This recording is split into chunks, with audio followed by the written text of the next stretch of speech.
तो आखिर कैसे और कैसे कंप्यूटर और सुपर कंप्यूटर वर्क करता है, और आखिर कैसे रोबोट्स जो होता है वो इंस्ट्रक्शन को फॉलो करता है और वो कम्युनिकेट कर पाता है, और आखिर कैसे जो एआई होता है आर्टिफिशियल इंटेलिजेंस वो एक बहुत ही लार्ज डेटा स्टोरेज को कैप्चर कर पाता है और अकॉर्डिंगली वो एक फ्लो में कम्युनिकेट कर पाता है, जो डेटा उससे हम लोग मांगते हैं वो फ्लो कर पाता है।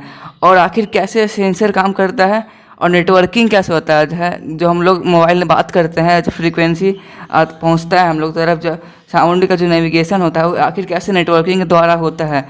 और हम लोग बात करने वाले हैं कि सैटेलाइट कैसे इलेक्ट्रोमैग्नेटिक वेव्स को रिसीव करता है और उसका जो अकॉर्डिंगली डेटा को ट्रांसमिट करता है। और ये आपको बता दूं कि इस सभी का आंसर है डिजिटल इलेक्ट्रॉनिक्स।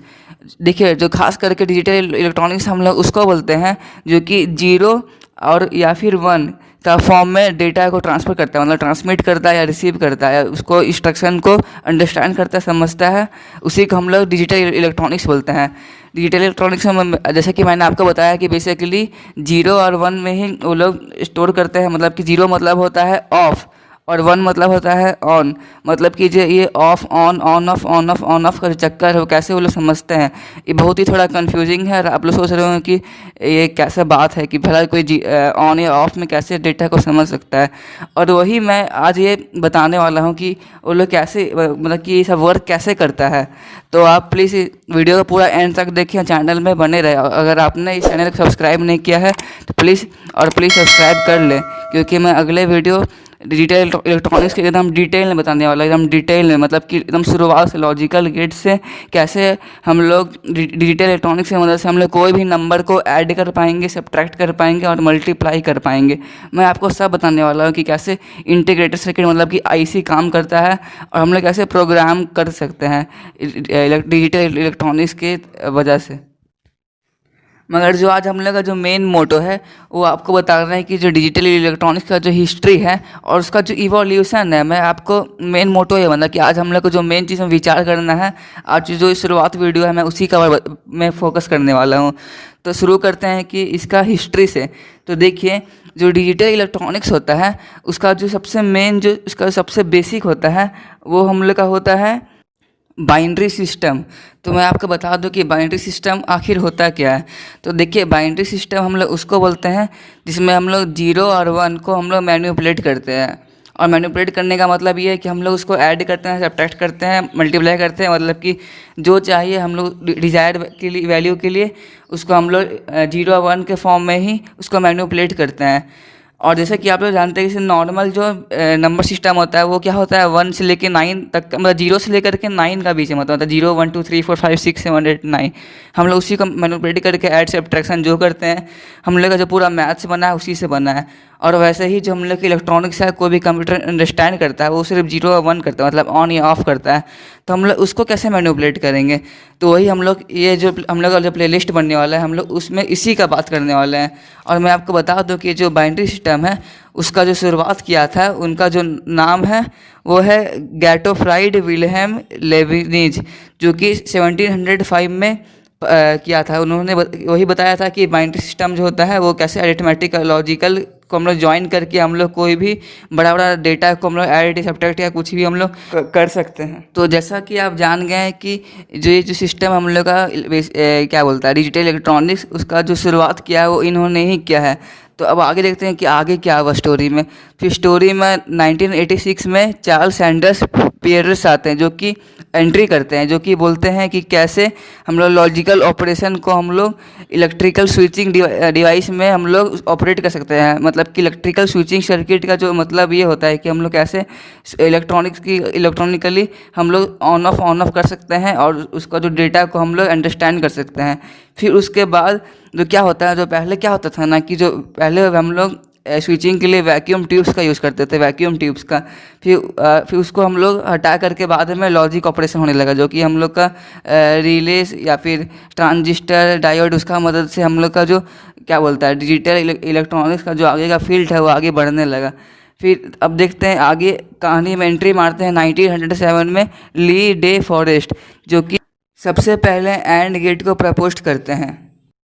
तो मैं आपको थोड़ा नॉलेज के लिए बता दूं कि पहले मैकेनिकल एनालॉग कंप्यूटर को यूज़ किया जाता था कोई भी काम में, लेकिन जो कि बहुत पहले का बात था। लेकिन ऐसा हुआ क्या था कि जो कि वर्ल्ड वार 2 में क्या हुआ था कि सबसे पहली बार इलेक्ट्रॉनिक डिजिटल कंप्यूटर को इंट्रोड्यूस किया गया था, मतलब इसको डेवलप किया गया था। और उसका जो साइज़ था बहुत ही बड़ा था, मतलब बहुत ही बड़ा था, पूरा जितना एकदम बड़ा सा जो रूम होता है उस रूम का पूरा साइज ले लेता था। लेकिन उसका जो मेन डिसएडवांटेज ये था कि वो बहुत ही ज़्यादा पावर कंजप्शन करता था, जो कि 174 किलोवाट था, जो कि बहुत ही ज़्यादा होता है। और अब जैसा कि जानती हूँ कि हम लोग का जो अभी का जो नॉर्मल लैपटॉप या कोई भी नॉर्मल पीसी होता है वो 30 वाट तक वो यूज़ करता है, मतलब कंज्यूम करता है। लेकिन जो उस समय का जो डिजिटल कंप्यूटर था वो 174 किलोवाट को पावर कंज्यूम करता था। आप समझ सकते हैं कि कितना बड़ा एक डिसएडवांटेज था। तो फिर उसके बाद कहानी आगे बढ़ता गया। फिर उसके बाद 1958 में टेक्सास इंस्ट्रूमेंट में जो जैक किल्बी नाम का एक बंदा था, जो कि उसका जो सबसे पहले आइडिया था कि वो कैसे इंटीग्रेटेड सर्किट, मतलब कि आईसी, जो आप आईसी का नाम अपने ज़िंदगी में ज़रूर कभी ना कभी सुना होगा कि हम लोग आईसी को जनरली टीवी में लगाते हैं, फिर कोई भी जब बड़ा बड़ा जो भारी भरकम इलेक्ट्रॉनिक डिवाइस होता है उस सब आईसी से, मतलब इंटीग्रेटेड सर्किट से ही ऑपरेट होता है। उन्होंने पहली बार इंटीग्रेटेड सर्किट को डेमोन्स्ट्रेट किया था, उसका वर्किंग बताया था फर्स्ट टाइम ऑन 12 सितंबर 1958। फिर आपको मैं उसको और डिटेल में बता दूं कि इंटीग्रेटेड सर्किट मतलब कि आईसी आखिर होता क्या है। तो मैं आपको जो इंटीग्रेटेड सर्किट होता है, मतलब कि जो आईसी होता है वो एक तरह का, आप समझ लीजिए वो एक तरह का कंप्यूटर है। मतलब कि वो एक बारे में आपका जो उसको 7-8 इंस्ट्रक्शन दे सकते हैं। तो एक बारे में बोलना गलत रहेगा, लेकिन उसको आप 7-8 तरीक़ा से मेनली उसको आप यूज़ कर सकते हैं, मतलब 7-8 डिफरेंट तरीक़ा से। या तो आप उसको कोई एलईडी चेजर में यूज़ कर सकते हैं, या फिर आपको जैसा मर्जी आप कर सकते हैं, या फिर उसका वोल्टेज कम ज़्यादा कर सकते हैं, फिर कोई फ्रीक्वेंसी बना सकते हैं, आप जैसा चाहें वैसा उसके साथ यूज़ कर सकते हैं। तो जो इंटीग्रेटेड सर्किट होता है, आप एक तरह का उसमें आप प्रोग्राम करते हैं, तो सर्किट के द्वारा ही, लेकिन आप उसमें कंप्यूटर की तरह प्रोग्राम करते हैं कि आपका जो सर्किट होता है वो वर्क कैसा करना चाहिए, उसी का अकॉर्डिंगली इंटीग्रेटेड सर्किट काम करता है। तो ये बात हुई इंटीग्रेटेड सर्किट का। तो ऐसे ही आगे बढ़ता गया और हम लोग का जो डिटेल इलेक्ट्रॉनिक्स है और आगे फैलता गया। और अभी आप देख सकते हैं कि अभी कितना वाइड, मतलब कि वाइडली इसका यूज़ होता है। कहीं भी आप जाइएगा तो कोई भी सैटेलाइट या फिर कुछ किसी का ही बात करेगा तो इसका जो नाम ज़रूर आता है।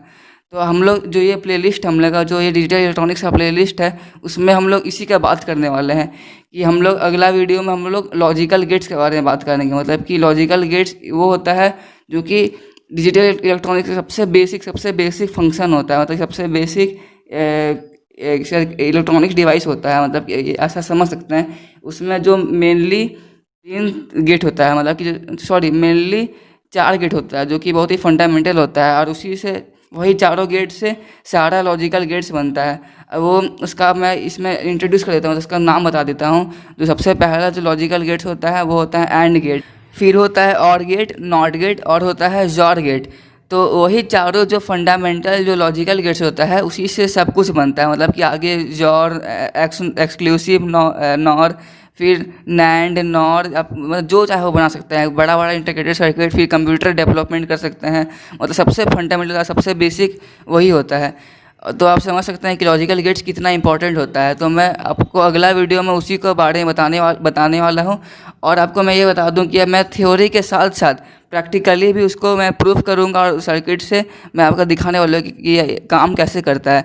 तो प्लीज़ आप ये चैनल मेरे एवरग्रीन साइंस को सब्सक्राइब जरूर कर लें और बेल आइकन प्रेस दबाना ना भूलें, ताकि आपको लेटेस्ट इन्फॉर्मेशन या नोटिफिकेशन तुरंत मिलते रहे। तो आज के लिए इतना ही, धन्यवाद।